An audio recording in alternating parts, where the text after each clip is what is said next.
नमस्कार सभी को। तो देखिए यहाँ पर हम लोग 60 मल्टीपल चॉइस को डिस्कस करने वाले हैं और ये क्लास 9 साइंस के होने वाले हैं और 60 एमसीक्यूज होंगे। 5th चैप्टर है जिसका नाम है exploring mixtures and their separation. तो चलिए बिना टाइम वेस्ट किए स्टार्ट करते हैं, देखते हैं फर्स्ट क्वेश्चन जो है उसमें क्या कहा गया है। फर्स्ट क्वेश्चन कह रहा है a homogeneous mixture is. Homogeneous mixture क्या होता है? तो पहला दिया गया नॉन यूनिफॉर्म कंपोजिशन होगी, नहीं। विजिबल पार्टिकल्स भी नहीं होते। जिसकी यूनिफॉर्म कंपोजिशन थ्रू आउट होती है, ऐसे मिक्सचर को होमोजेनियस मिक्सचर कहा जाता है। तो सी ऑप्शन ठीक है। Oil plus water is. तो ऑयल और वाटर अगर आप देखेंगे तो ऑयल और वाटर के केस में आपको पता होगा, जो ऑयल होता है ये ऊपर फ्लोट करता है और वाटर जो है वो नीचे रहता है। तो दोनों अलग अलग दिखाई पड़ रहे हैं, ठीक है। मतलब दोनों में एक आप देखेंगे लेयर दिखाई पड़ रही है जो दोनों को सेपरेट कर रही है। तो ये कैसा मिक्सचर है? तो ये हेट्रोजीनियस मिक्सचर हो जाएगा। थर्ड क्वेश्चन कह रहा है विच शोज टिंडल इफेक्ट। तो टिंडल इफेक्ट इनमें से कौन शो करेगा? सॉल्ट सॉल्यूशन नहीं, शुगर सॉल्यूशन भी नहीं, प्योर वाटर भी नहीं। कोलॉइड जो होते हैं वो टिंडल इफेक्ट को शो करते हैं। आगे बढ़ते हैं, क्वेश्चन नंबर फोर्थ पे आते हैं। फोर्थ क्वेश्चन देखेंगे। फोर्थ क्वेश्चन कह रहा है सॉल्यूशन इज। अब सॉल्यूशन जो होते हैं वो कैसे मिक्सचर्स होते हैं? तो वो हेट्रोजीनियस नहीं होते, होमोजीनियस है, यूनिफॉर्म मिक्सचर होते हैं। तो बी ऑप्शन बिल्कुल ठीक है। इसको सॉल्यूशन भी कई जगह बोला जा सकता है और कई जगह पे इसको ट्रू सॉल्यूशन भी बोला जा सकता है। तो ये कैसा मिक्सचर होता है? ये होमोजीनियस मिक्सचर होता है। ये बात याद रखिएगा। आगे बढ़ते हैं, अगले क्वेश्चन पे आते हैं। अगला क्वेश्चन देखें, question number fifth. Solute is. तो देखिए जो भी सॉल्यूट, दो चीजें होती हैं सॉल्यूशन में, एक होता है सॉल्यूट और दूसरा होता है सॉल्वेंट, ठीक है। सॉल्यूट जो होता है वो लेस क्वांटिटी में होता है, सॉल्वेंट जो होता है वो ज्यादा क्वांटिटी में होता है। जैसे मान लीजिए आपको एक एग्जांपल दें, शुगर प्लस वाटर, ठीक। शुगर और वाटर का एक हम लोग ने घोल बनाया, सोल्यूशन बनाया, तो उसमें शुगर जो है ये क्या हो जाएगा? ये सॉल्यूट हो जाएगा क्योंकि इसको घोला गया है। और जिसमें घोला जाता है वो सॉल्वेंट होता है, ठीक है। तो जिसमें डिसॉल्व किया जाएगा वो सॉल्वेंट और जिसको डिसॉल्व किया जाएगा वो हो जाएगा सॉल्यूट। तो सब्सटेंस डिसॉल्व जो होता है वो हमारा सॉल्यूट होता है। Solvent is. अब सॉल्वेंट क्या होता है? तो सब्सटेंस डिसॉल्व तो सॉल्यूट होता है, डिसॉल्विंग मीडियम जो है वो सॉल्यूट सॉल्वेंट होता है, ठीक है। आगे बढ़ते हैं, एयर इज। अब देखिए एयर जो है ये कैसा मिक्सचर होता है ये आपको बताना है। तो एयर जो है ये होमोजीनियस मिक्सचर होता है। तो होमोजीनियस मिक्सचर तो ऑप्शन नहीं दिया है, तो इसको सॉल्यूशन बोल सकते हैं, ठीक है। ये सॉल्यूशन होता है किसका? तो solution of gases, solution of gases. कौन कौन सी मेजर गैसेस प्रेजेंट होती है? नाइट्रोजन गैस प्रेजेंट होती है, ऑक्सीजन होती है, कार्बन डाइऑक्साइड होती है, आर्गन होती है, बहुत सारी गैसेस होती हैं। नाइट्रोजन अगर आप देखेंगे तो 78% जो है ये नाइट्रोजन ही केवल प्रेजेंट होती है और 21% अगर आप देखेंगे तो क्या होती है? ऑक्सीजन गैस होती है।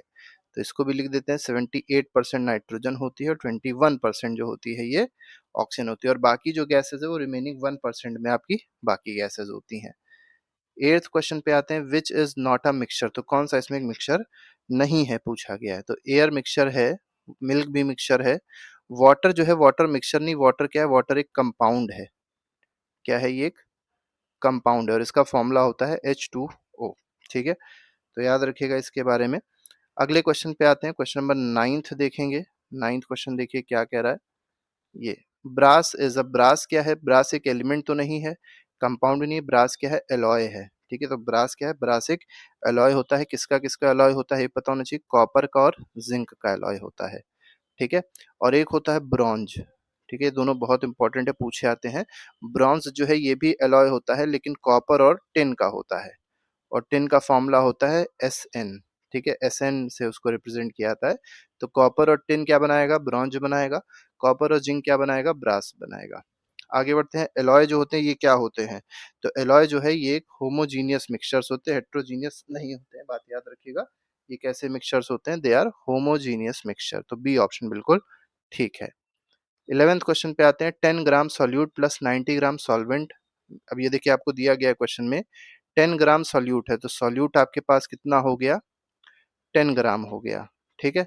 सॉल्वेंट देखिए, सॉल्वेंट भी दे दिया गया, कितना है? 90 ग्राम है। अब यहाँ पे परसेंटेज एम बाई एम आपको बताना है, तो बहुत आसान है। पहले आपको क्या निकालना पड़ेगा? सॉल्यूशन का मास निकालना पड़ेगा। तो सॉल्यूशन का मास क्या हो जाएगा? 10 प्लस 90 मतलब 100 ग्राम आपका सॉल्यूशन हो गया। अब परसेंटेज एम बाई एम अगर आप निकालेंगे तो आप क्या क्या करना पड़ेगा? मास ऑफ सॉल्यूट, ठीक है, अपॉन मास ऑफ सॉल्यूशन, ठीक। इंटू क्या करना पड़ेगा 100। तो मास ऑफ सॉल्यूट क्या था 10 था, मास ऑफ सॉल्यूशन 100 था, इंटू 100 हो जाएगा, कितना आ जाएगा 10% आ जाएगा। तो यहाँ पर बी ऑप्शन बिल्कुल ठीक है। 12th पे आते हैं, 5 ग्राम इन 100 ml मास बाय वॉल्यूम निकालना है यहाँ पे।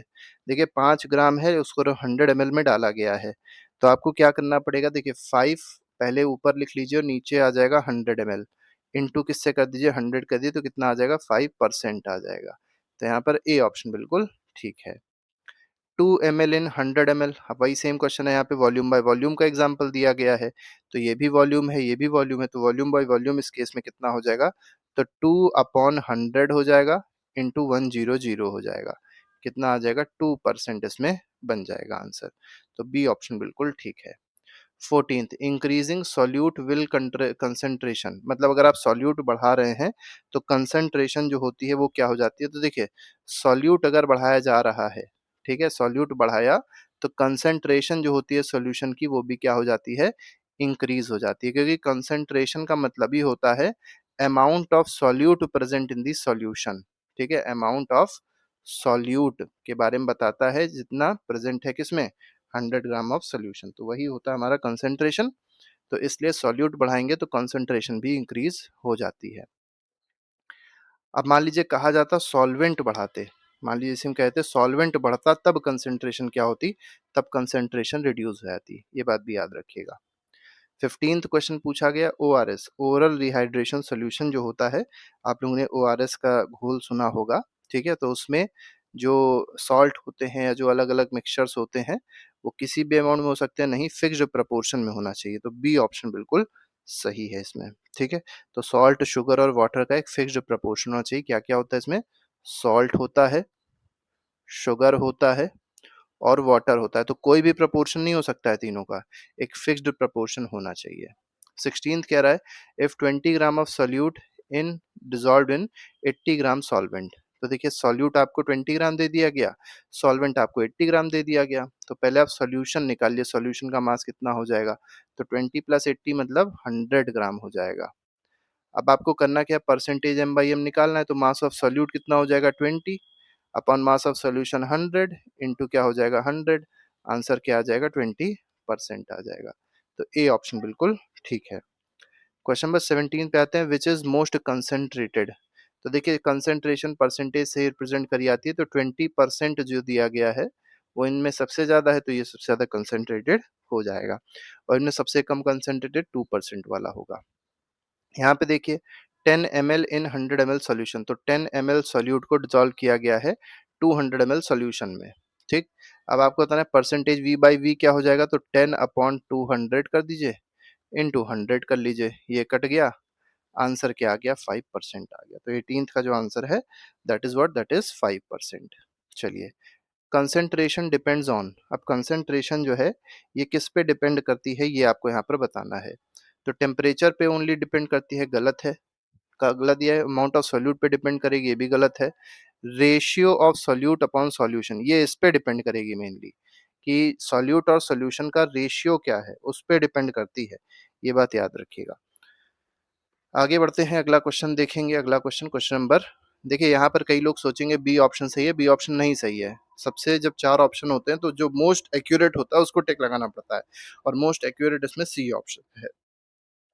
20th क्वेश्चन कह रहा है करेक्ट स्टेटमेंट इज, अब इनमें बताना है करेक्ट स्टेटमेंट कौन सा है। तो पहला दिया गया परसेंटेज एम बाई एम, देखिए एम का मतलब मास है, वॉल्यूम नहीं यूज करेगा, V by V volume use करेगा, एम बाई वी वॉल्यूम नहीं यूज करेगा। ठीक है, और ये जो दिया गया है M by V uses mass, तो जो न्यूमरेटर होता है उसको देखा जाता है, ये बिल्कुल सही है। अब ये एम बाई वी था, ये वॉल्यूम नहीं है, मास को यूज करता। ठीक है, तो यहाँ पर डी ऑप्शन जो है वो क्या है, बिल्कुल ठीक है। आगे बढ़ते हैं, तो इसमें क्या है, mass of solute and volume of solution लिया जाता है। ठीक, आगे बढ़ते हैं, solubility increases with temperature for, तो सॉलिड्स में अगर आप देखेंगे तो सॉल्युबिलिटी जो है वो टेम्परेचर के साथ इंक्रीज करती है, और गैस के केस में क्या होता है, सॉल्युबिलिटी डिक्रीज होती है टेम्परेचर बढ़ाने के साथ में। 22 देखिए, 22 कह रहा है सैचुरेटेड सोल्यूशन, अब सैचुरेटेड सोल्यूशन क्या होते हैं, जिसमें ज्यादा और सॉल्यूट डिजोल्व हो जाएगा, नहीं, can not dissolve more solute, ये बिल्कुल सही है। ठीक है, तो जो और ज़्यादा सॉल्यूट को डिसॉल्व नहीं कर सकता है उनको क्या कहा जाएगा, सैचुरेटेड सॉल्यूशन कहा जाएगा। और एक बात और याद रखिएगा, सैचुरेटेड सॉल्यूशन को अनसैचुरेटेड में कन्वर्ट करने के लिए हमको क्या करना पड़ता है, टेम्परेचर इंक्रीज करना पड़ता है, मतलब हीट अप्लाई करनी पड़ती है। ठीक है। Question number 23, crystallization is based on. अब देखिए क्रिस्टलाइजेशन टेक्निक जो है ये किस पे बेस्ड होती है, डेंसिटी डिफरेंस पे बेस्ड होती है, नहीं, बॉइलिंग पॉइंट पे भी नहीं, सॉल्युबिलिटी पे बेस्ड होती है। सी ऑप्शन बिल्कुल ठीक है। ठीक है, तो सी ऑप्शन सही हो जाएगा इसमें। जब सॉल्युबिलिटी में डिफरेंसेस होते हैं तो ऐसे सब्सटेंस को हम लोग क्रिस्टलाइजेशन टेक्निक से सेपरेट करते हैं। Faster cooling gives. अब देखिए अगर बहुत तेजी से हमने किसी को कूल कर दिया तो उस केस में जो क्रिस्टल्स होते हैं वो कैसे होते हैं, छोटे होते हैं, स्मॉल क्रिस्टल्स होते हैं। और अगर स्लो कूलिंग कर रहे हैं आप, ठीक है, तो स्लो कूलिंग अगर करी गई तो उस केस में जो क्रिस्टल्स बनेंगे वो कैसे होंगे, लार्ज क्रिस्टल्स होते हैं। आगे बढ़िए, स्नोफ्लेक्स आर। अब देखिए स्नोफ्लेक्स जो होते हैं ये क्या होते हैं, ये बताना है। तो लिक्विड होते हैं, नहीं, गैस भी नहीं होते हैं, कोलाइड भी नहीं होते, क्रिस्टल्स होते हैं ये। ठीक है, तो ये नेचुरली फॉर्म्ड क्रिस्टल्स होते हैं, बात याद रखिएगा। Sugar crystals formed by. अब देखिए शुगर क्रिस्टल्स का जो फॉर्मेशन होता है वो क्रिस्टलाइजेशन प्रोसेस से होता है। ठीक है, नाम ही है क्रिस्टलाइजेशन प्रोसेस, तो इससे क्रिस्टल्स मतलब प्योर सब्सटेंसेस का फॉर्मेशन किया जाता है। 27th, impurities are removed by. अब इम्प्योरिटीज जो है वही मेनली पूछा गया है, इम्प्योरिटीज का रिमूवल जो हो रहा था वो किससे हो रहा था, तो सॉलिड में इम्प्योरिटीज, जैसे अभी हम लोग ने शुगर का एग्जांपल देखा था, तो क्रिस्टलाइजेशन मेथड से इम्प्योरिटीज को रिमूव किया था। वैसे इम्प्योरिटीज को रिमूव करने के सारे ही मेथड्स हैं, लेकिन ये पिछले क्वेश्चन के रिस्पेक्ट में आपसे पूछना चाह रहा है, तो crystallization will be the correct answer. Solubility of gas decreases. अब देखिए सॉल्युबिलिटी जो है वो गैस की कब डिक्रीज होगी, जब टेम्परेचर इंक्रीज किया जाता है। और अगर इसी जगह सॉलिड होता तो सॉलिड की सॉल्युबिलिटी कब डिक्रीज होती, जब टेम्परेचर को भी डिक्रीज करते। तो मतलब सॉल्युबिलिटी जो है सॉलिड के केस में टेम्परेचर के डायरेक्टली प्रोपोर्शनल होती है, और गैस के केस में वो इनवर्सली प्रोपोर्शनल होती है। मतलब गैस का अगर आप टेम्परेचर बढ़ाएंगे तो सॉल्युबिलिटी कम हो जाएगी। आगे बढ़ते हैं। 29, क्रिस्टल इज। अब क्रिस्टल होता क्या है, तो रैंडम स्ट्रक्चर होता है, नहीं, रैंडम स्ट्रक्चर नहीं होता है, ये एक रेगुलर स्ट्रक्चर होता है। ठीक है, रेगुलर ज्योमेट्रिक स्ट्रक्चर होता है, ये बात याद रखिएगा, क्या होता है, रेगुलर ज्योमेट्रिक स्ट्रक्चर। ठीक है, रेगुलर ज्योमेट्रिक स्ट्रक्चर होता है क्रिस्टल। आगे बढ़ते हैं। Question number 30, which is an example of crystal. अब इसमें से क्रिस्टल का एग्जाम्पल कौन सा है, मिल्क नहीं, स्मोक भी नहीं, सॉल्ट जो है ये क्रिस्टल का एग्जाम्पल हो जाएगा। आगे बढ़ते हैं, अगले क्वेश्चन पे आते हैं। क्वेश्चन नंबर 31 देखेंगे। 31 क्वेश्चन देखिए क्या कह रहा है। क्वेश्चन नंबर 31 में ये 33 आ गया, एक मिनट, ये 31 है। Distillation separates based on. देखिए डिस्टिलेशन मेथड से जो सेपरेशन होता है वो किस पे बेस्ड होता है, तो बॉइलिंग पॉइंट पे बेस्ड होता है। मतलब दो लिक्विड्स हैं और दोनों के दोनों मिक्सिबल लिक्विड्स हैं, ए और बी। ये दोनों के दोनों ऐसे लिक्विड्स हैं जो एक दूसरे में मिक्स हो जाएंगे। ठीक है, लेकिन इनका बॉइलिंग पॉइंट जो है वो डिफरेंट है। ठीक है, ए का बॉइलिंग पॉइंट मान लीजिए 25 डिग्री सेल्सियस है और बी का बॉइलिंग पॉइंट मान लीजिए ये 70 डिग्री सेल्सियस है। ठीक, तो इन दोनों लिक्विड्स को सेपरेट करने के लिए जो मेथड यूज किया जाएगा वो डिस्टिलेशन होगा। बस डिस्टिलेशन में एक कंडीशन होती है कि जो बॉइलिंग पॉइंट टेम्परेचर होना चाहिए, डिफरेंस होना चाहिए, वो 25 डिग्री सेल्सियस से ज़्यादा होना चाहिए। मतलब ए और बी के बीच में जो बॉइलिंग पॉइंट का टेम्परेचर डिफरेंस होना चाहिए वो 25 डिग्री सेल्सियस से ज़्यादा होना चाहिए, क्योंकि कम होगा तब उसके लिए फ्रैक्शनल डिस्टिलेशन यूज किया जाता है। Acetone boils at. तो एसीटोन का बॉइलिंग पॉइंट क्या होता है, तो अप्रोक्सीमेटली 56 डिग्री सेल्सियस होता है। Fractional distillation used for. तो फ्रैक्शनल डिस्टिलेशन हमने आपको बताया जब बॉइलिंग पॉइंट का डिफरेंस जो है ये 25 डिग्री से कम या बराबर होता है तब हम लोग फ्रैक्शनल डिस्टिलेशन यूज करते हैं। तो स्मॉल बॉइलिंग पॉइंट डिफरेंस में इसको यूज किया जाएगा।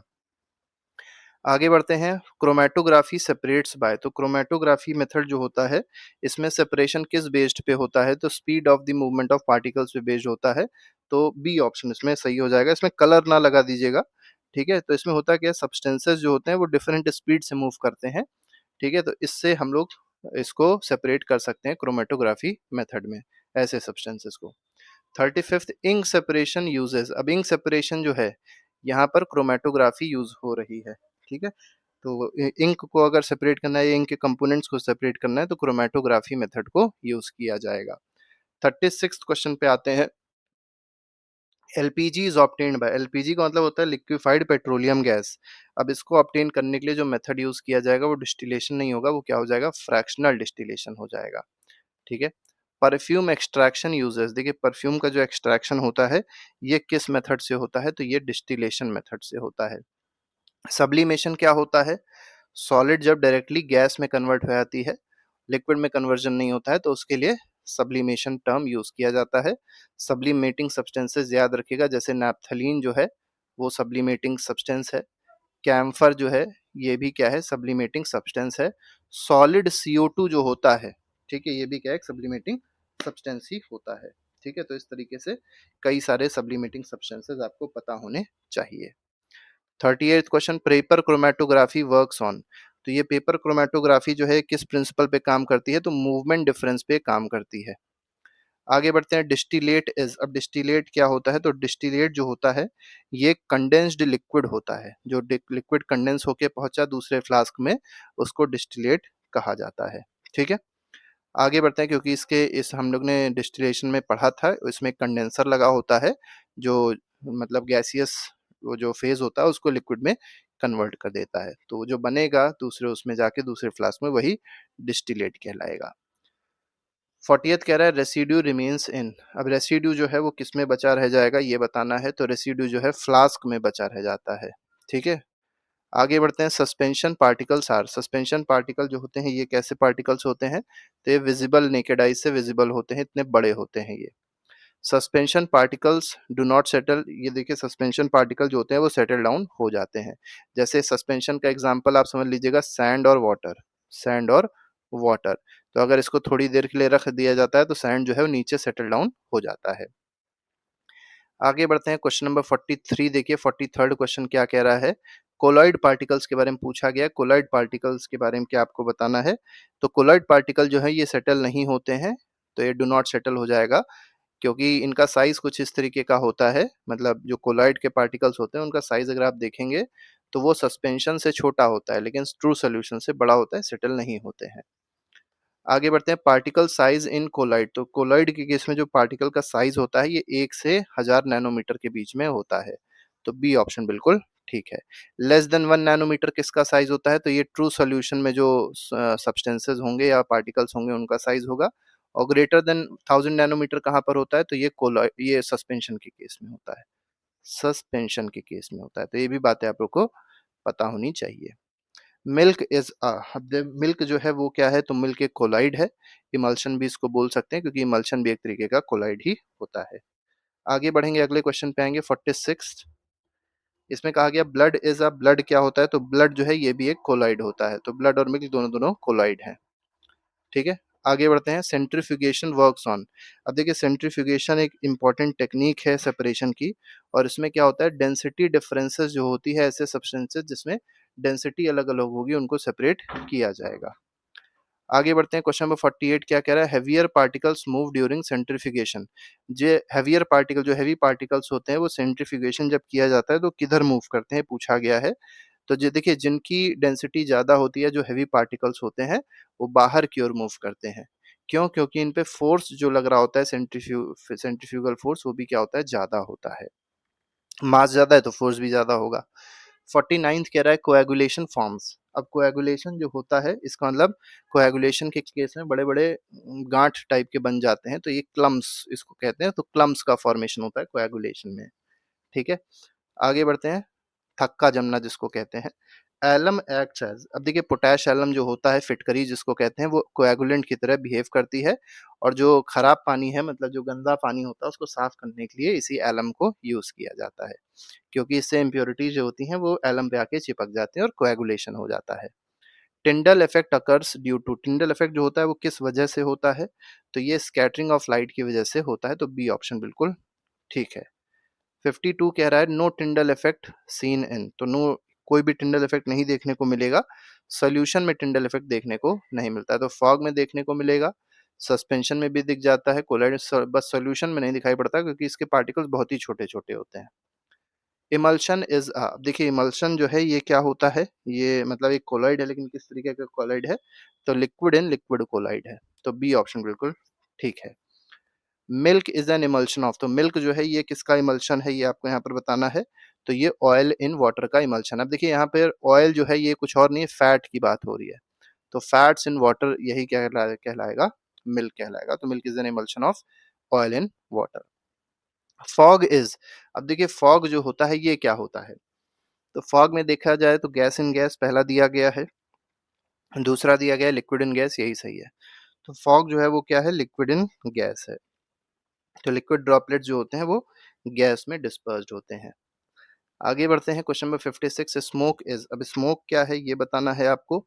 तो स्मोक के केस में आप देखेंगे सॉलिड के पार्टिकल्स देखेंगे किसमें? गैस में, ठीक है। क्योंकि स्मोक में क्या होता है? स्मोक में बहुत छोटे छोटे से पार्टिकल्स होते हैं सॉलिड के, जो गैस में मिक्स हो जाते हैं, तो इसलिए वो स्मोक बनाता है। 57 कह रहा है which can not be separated physically, तो इनमें कौन सा ऐसा है जिसको फिजिकली सेपरेट नहीं किया जा सकता? एलॉय को फिजिकली सेपरेट नहीं कर सकते हम लोग, फिजिकल मेथड से सेपरेट एलॉय को नहीं कर सकते हैं।